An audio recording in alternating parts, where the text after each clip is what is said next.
बीच में है। हमारे दो मासेस है हमारे पास, मास m1 एंड मास m2। इनके बीच का जो फोर्स है वो हमारे पास क्या है, F गिवन है। ठीक है, तो यहाँ पे हमें क्या फाइंड आउट करना है, ये जो separated by A distance r is given by, ये जो m1 और m2 जो मासेज है ये किससे सेपरेटेड, इसके बीच की जो डिस्टेंस है वो कितनी है, r है। ठीक है, m2 और m1 के जो मास के जो बीच में जो डिस्टेंस है वो कितनी है, r1, हमारे पास कितनी है, r है।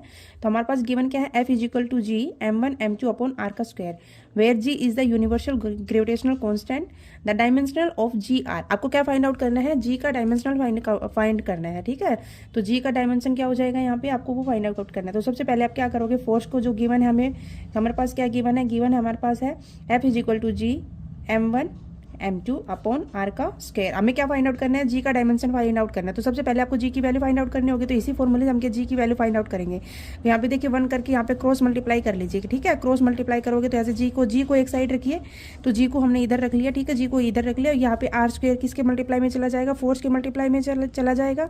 और यहाँ से जो जी के साथ में जो m1 m2 होंगे ये हमारे कहाँ आ जाएंगे, इसके अपॉन में आ जाएंगे। क्या कहाँ आ जाएंगे, इसके अपॉन में आ जाएंगे। तो यहाँ हो जाएगा m1 m2। और आपको यहाँ पे क्या फाइंड आउट करना है, डायमेंशनल फाइंड आउट करना है। तो डायमेंशनल फाइंड आउट करने के लिए क्या करेंगे, आपको फोर्स का पता होना चाहिए। फोर्स वैसे हमारे पास फोर्स क्या होता है, मास इंटू एक्सेलरेशन। ठीक है, तो हमारे पास मास इंटू एक्सेलरेशन हो जाएगा। तो यहाँ पे हमारे पास किसका जो फोर्स का डायमेंशन आएगा वो हमारे पास क्या हो जाएगा, m1 l1 t-2। क्या हो जाएगा, m1 l1 t-2 हो जाएगा। और यहाँ पे फ्रेंड्स देखिए आर स्क्वायर को हम किस में मेजर करते हैं, जो डिस्टेंस होती है आर क्या है हमारा डिस्टेंस है, तो डिस्टेंस को किस में मेजर करते हैं, लेंथ में मेजर करते हैं। तो यहाँ पे डिस्टेंस का क्या है, स्क्वायर है, तो एल का क्या हो जाएगा, यहाँ पे स्क्वायर हो जाएगा, है ना। तो यहाँ पे देखिए नीचे देखिए मास हमारे पास, मास को हम किस में मेजर करते हैं, एम से मेजर करते हैं।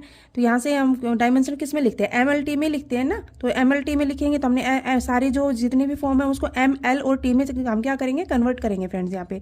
तो मास को भी हम यहाँ पे करेंगे, तो मास m1 हो गया, दूसरा m2 का भी के लिए क्या हो जाएगा, m1 हो जाएगा। ठीक है, तो दोनों के लिए क्या हो जाएगा, यहाँ पे m क्या कितना हो गया, m स्क्वायर हो जाएगा। तो यहाँ पे फ्रेंड्स देखिए जी हमारे पास कितना हो जाएगा, m1, और यहाँ पे L1 यहाँ पे है, बेस सेम है, पावर क्या है, डिफरेंट है। तो क्या ये पे दोनों प्लस की है तो क्या हो जाएगा, प्लस हो जाएगा। तो कितना हो जाएगा, m1 यहाँ पे है, 2 यहाँ पे, तो 1 + 2 कितना हो गया, 3। तो m1 l³ एंड t-2, और नीचे कितना हो गया फ्रेंड्स, m का स्क्वायर।